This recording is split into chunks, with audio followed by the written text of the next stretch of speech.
زميلي الصبحي، دعني أبدأ معك من الإجراءات الأخيرة نعم. المتخذة في ألمانيا، يعني إغلاق، لا أدري إن صح التعبير هو إغلاق الحدود، ولكن سأسميه إغلاق الحدود الأمني. إلى أين تتجه الأمور في أوروبا برأيك؟ نعم، تماما. بداية بالأمس ولأول مرة في المعبر الحدودي بين ستراسبورغ الفرنسية وكيهل الألمانية، شرعت الحكومة الألمانية بتشديد المراقبة بشكل مكثف وغير مسبوق لمنع تدفق اللاجئين والمهاجرين غير النظاميين. وقرار ترى فيه بعض الأحزاب المعارضة أنه اتخذ لأسباب سياسية ولوقف تراجع شعبية الحكومة الألمانية التي لم تستطيع التعامل بشكل جيد مع ملف اللجوء على حد تعبيرهم. بداية ألمانيا، نعم، ألمانيا عمدت إلى زيادة الرقابة والتدقيق على حدودها بدواعي الرقابة على الهجرة والإرهاب كما تدعي وزارة الداخلية وغير ذلك، لكن لا أظن أن ذلك سيتطور إلى الإغلاق بشكل كامل، لأن هناك كما نعلم هذا الأمر ليس بيد برلين وحدها، وليست هي المعنية فقط، لأنها ببساطة هي من ضمن الدول الموقعة على اتفاقية شنغن التي تضم 29 دولة أوروبية على اتفاقية جنيف عام 1951، والتي ألقت الرقابة على الحدود الداخلية مع جوازات السفر فقط في المعابر الخارجية والمطارات. وبالتالي إقدام برلين على هذه الخطوة يعكس ذلك أنها ستدخل في توتر مع دول شنغن، والتي تدرك تماما أنها ستتأثر بضوابط ألمانية جديدة. تماما، وهذا سؤالي زميل صبحي. يعني الإجراءات التي نعم. تتخذ، وكما تحدث ضيفنا قبل قليل من هولندا، قال يعني هذه الإجراءات ستضغط على دول أخرى، يعني مثل النمسا، مثل بلجيكا، مثل هولندا. كل هذه الدول ستكون هي تدفع الثمن هذا الموقف الألماني. برأيك هل ستقبل الدول الأوروبية بهذه الإجراءات التي اتخذت، أم أن الدول الأوروبية ستحذو حذو بألمانيا فيما يخص الإجراءات المشددة؟ هلا بداية هناك تفاوت بين الدول الاتحاد الأوروبي. يعني على سبيل المثال هناك كما ذكرنا مسبقا إيطاليا وبعض الدول طالبت هناك التطبيع ورفع العقوبات، يتمثل تقييم الموقف الاتحاد الأوروبي مع سوريا التخلي عن العقبات الثلاثة، وهي التطبيع ورفع العقوبات والإعمار، مما يعني أن تطبيع العلاقات مع النظام السوري وأوروبا سيؤدي إلى نهاية العقبات الأوروبية الواسعة النطاق على سوريا. وهنا نستطيع أن نعتبر أن ملف الهجرة هو السبب الأساسي لطرح هذه الوثيقة الأوروبية للنقاش. وكلنا نعلم أن إيطاليا تدرك جيدا أن الأسد رئيس دكتاتوري، وقد انتقدته مسبقا في عدة مناسبات، مما يعني أن ملف اللجوء السوريين هو الذي حرك هذه الدول التي يقودها اليمين المتطرف. ولهذا السبب تسعى روما للضغط على الاتحاد الأوروبي باتجاه وقف استقبال اللاجئين السوريين. ومن ضمن هذه الدول سلوفاكيا وسلوفينيا وإدارة قبرص الأوروبية، قبرص اليونانية. وهنا نعلم أن الدول الحدودية للاتحاد الأوروبي والتي تعتبر في المقدمة لاستقبال اللاجئين هم من بادروا في هذه المبادرة لطلب من الاتحاد الأوروبي لإعادة النظر بالعلاقات مع النظام السوري ريثما يستطيعون وقف اللجوء بأي طريقة كانت. حتى أن هولندا طالبت رسميا بانسحابها من الاتفاقية، حيث أفادت هولندا أنها طلبت من بروكسل استثنائها من قوانين الاتحاد الأوروبي المتعلقة باللجوء. التحرك الهولندي يعكس توجها سياسيا متزايدا نحو التشدد في سياسة اللجوء، وهو ما قد يشكل تحديا جديدا للاتحاد الأوروبي، حيث أعلنت وزيرة اللجوء الهولندية مارغلين فابر عبر منشور لها عبر منصة إكس أن بلادها قد تقدمت بطلب إلى المفوضية الأوروبية للانسحاب من قواعد اللجوء التي تلزم جميع الدول الأعضاء في الاتحاد الأوروبي. حيث ذكر أيضا في إحدى مقابلاته ملك هولندا أن هولندا أصبحت 18 مليون نسمة، وهذا تزايد متسارع وغير مسبوق.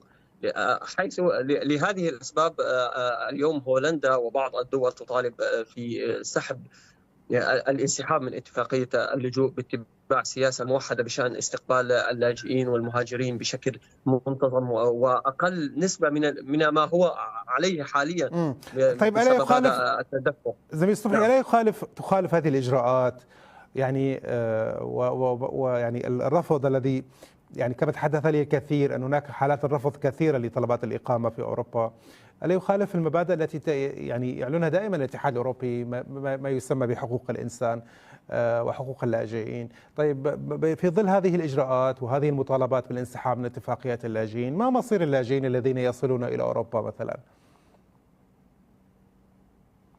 بداية من جانبها أكدت المفوضية الأوروبية استلامها للطلب الهولندي، ولكن كما نعلم أن اللاجئين السوريين الذين مهددون بالرفض ومهددون بهذه النتائج السلبية التي غير متوقعة هم للأسف الشديد ضحية لقوانين جديدة أو ضحية لمهربي البشر، لأن اليوم ليست وهذا جميع ما يحدث يا صبحي.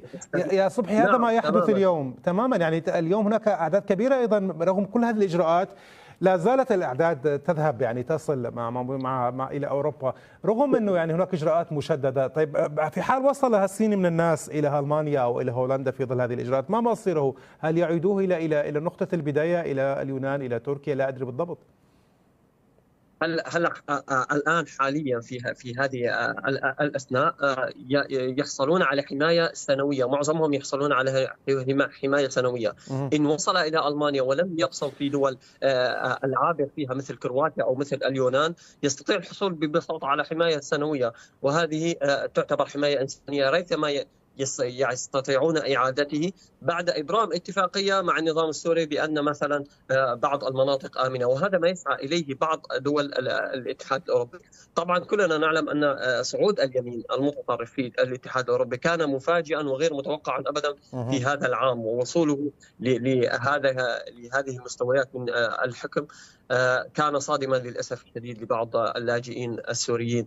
وطبعا سوريا بالطبع ليست آمنة، بالطبع اليوم اللاجئين السوريين في الدول الأوروبية يبذلون ما في وسعهم، لا سيما عن طريق المظاهرات والفعاليات وبعضها تمثيليات لمجازر الكيماوي، وفعل ما بوسعهم لإقناع دول الاتحاد الأوروبي والشعوب الغربية أن مسألة التطبيع مع هذا النظام وإعادتهم إلى مستنقعه ليست أخلاقية بالمطلق. فلا اثنان يختلفان على إجرام نظام الأسد وحقده الدفين على كل ما ثار في وجهه، كما يدرك الغرب والعجم والعرب والعالم بأسره أن سوريا ليست آمنة بوجود الأسد. كيف تكون آمنة وما زال هناك أكثر من 200 ألف معتقل قسريا داخل سجون النظام السوري؟ بالأمس حصلت مجزرة لعائلة في وسط حي الأشرفية في حلب لاعب كرة السلي غيث الشامي في نادي الحرية. تخيل أنهم وجدوه هو وشقيقته ووالدته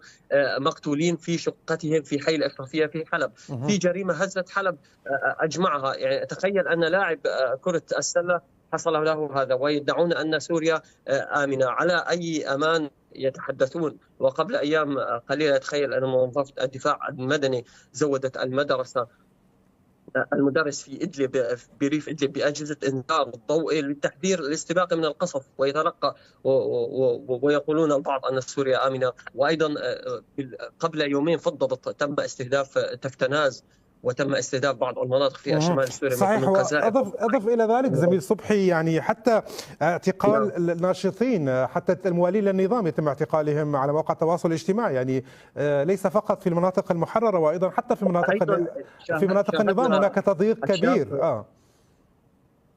شاهدنا الشاب منير عبد الغني الذي عاد بشكل طوعي بعد سماعه بصدور قانون العفو وبعد سماعه من الناس أن سوريا آمنة قرر العودة إلى حلب ودفع بدل الخدمة. وبعد عودته إلى حلب ب3 أيام وصل إلى عائلته بشكل صادم للأسف الشديد وبشكل مؤلم، جثة عليها آثار تعذيب ولم يسمحوا لهم طيب هل الإعلام الغربي كيف طيب زميل الصبحي وأنت متابع للإعلام الغربي، قبل أن نذهب إلى بريطانيا تحديدا وواقع اللجوء في بريطانيا معك، الإعلام الغربي عموما كيف يتناول قضية اللاجئين اليوم؟ يعني لا نكون منطقيين، هناك للأسف بعض الانتهاكات السلبية، بعض التصرفات السلبية من بعض اللاجئين، لعل آخرها كان ما حدث في زولنجن بألمانيا، وقديش أثر هذه الجريمة أيضا أثرت على عموم اللاجئين. كيف يتعاطى الإعلام مع قضايا اللاجئين اليوم ومع الإجراءات المتخذة؟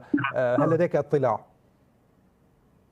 نعم، هناك نوعا ما لكي نكون واقعيين نوعا ما من الانصاف من بعض قنوات الاعلام والاعلام الغربي تجاه اللاجئين السوريين، لانه على سبيل المثال في الامس، وكان هذا شيء مميز وفخور لنا جميعا نحن كسوريين، في الامس حصلت وللاسف الشديد فيضانات في النمسا. نعم. سلط الإعلام الغربي بشكل عام على الكثير من مئات السوريين الذين كانوا جاهزين مباشرة مع أخوانهم النمساويين في نفس البلد، وكانوا يعني ساعدوهم ووقفوا معهم بمحنتهم وبهذه الوقفة. هذا أمر جيد، وبنفس الوقت يأتيك بعض الأشخاص، وأعتذر لهذه الكلمة، يعني تافهين وأشخاص لا يمثلون مكونهم أو مجتمعهم أو المحافظة الذي ينتمون إليها، كما شاهدنا بالفترة الأخيرة الشاب الذي ينتمي لتنظيم الدولة وارتكب حادثة زولنجن التي كانت سبب لتراجع احترام السوريين من بعض الفئات في الشعوب وبعض الأحزاب السياسية. وبنفس الوقت الإعلام يحاول تسليط الضوء على رأي الشارع الأوروبي. اليوم الشارع الأوروبي عندما يرى نسبة اللاجئين السوريين الكبيرة مثلا، الذين هو يدفع ضرائب من أجلهم ويحاول أن يكون متوازنا معهم، فهنا تتغير رأي الشارع البريطاني، وكما رأينا في الانتخابات وصعود اليمين المتطرف. وطبعا ليس فقط اللاجئين السوريين في الاتحاد الأوروبي، لكن زميل صبحي الوضع في بريطانيا مختلف. يعني ريشي سوناك قدم مقترح، وأنت على دراية بهذا الموضوع، هو ترحيل إلى رواندا. وعندما جاءت الحكومة الجديدة في بريطانيا يعني لغت هذا الترحيل. ماذا يعني هذا الكلام؟ هل الوضع في بريطانيا مختلف تماما؟ تعاطي بريطانيا مع ملف اللاجئين، هذا هو الملف الأخير معك زميل صبحي. ماذا عن بريطانيا وموضوع اللاجئين؟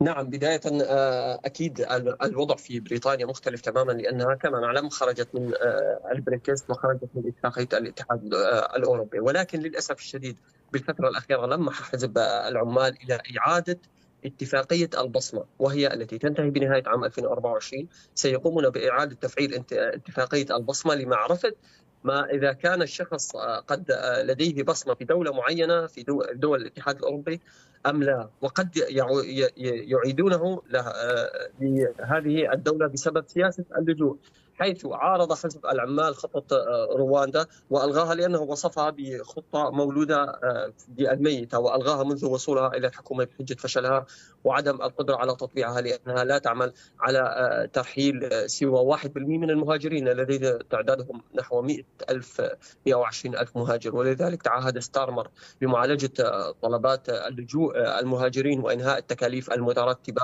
على استضافة المهاجرين في الفنادق، والتي تحمل تكلفة باهظة. ويعتقد المسؤولون في وزارة الداخلية البريطانية أن المهاجرين القادمين من مناطق معينة في العراق بوسعهم العودة إلى وطنهم بسهولة أكبر من غيرهم. فقد حصل 24% من العراقيين على حق اللجوء في المملكة المتحدة بريطانيا، مقارنة ب 99% من القادمين من سوريا و97% من القادمين من أفغانستان ومن إيران. وخلال الأشهر الثلاثة الأولى من هذا العام تجاوز عدد حاملي هذه الجنسيات الثلاثة 21,000 من الواصلين، ويعتقد أن هناك نحو 12,000 مهاجر من تلك الدول الثلاث بقيت طلبات لجوءهم معلقة بانتظار البت بأمرها. وهنا أود أن أوضح آخر نقطتين. النقطة الأولى أن بريطانيا تحاول توسيع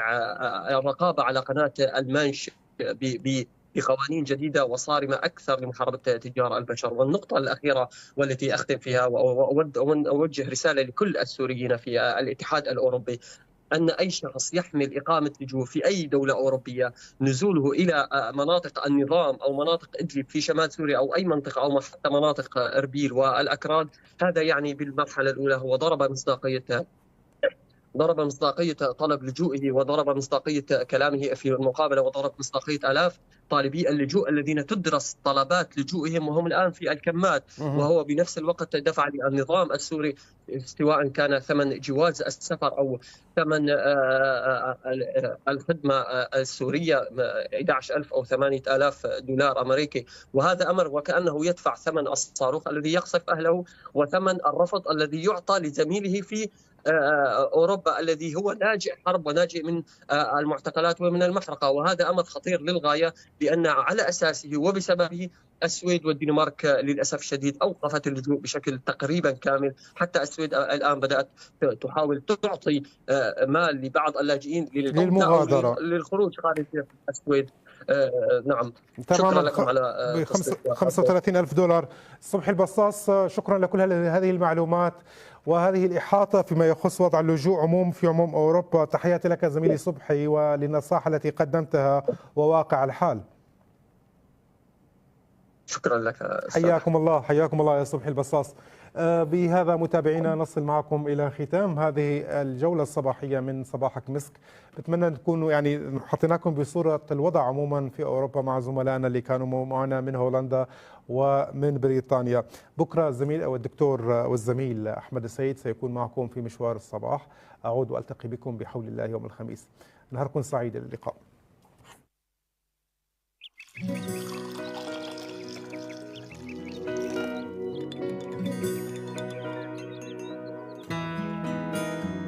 صباحك مسك صباحك عنبر وورد وفل وقطعة سكر وكأس من الشاي حلو لذيذ بنعناع أرض بلادي معطر. صباح الفنون ولحن الأغاني، صباح الحوار الذي فيه نكب، صباح برائحة الهاب تذكي حنينا بصدر الشباب المهجر، وسحر الأناضول ينساب عشقا، سميت وجبن وخبز محمر، صباح بطعم جديد لدينا، لكم فيه ما تشتهون وأكثر.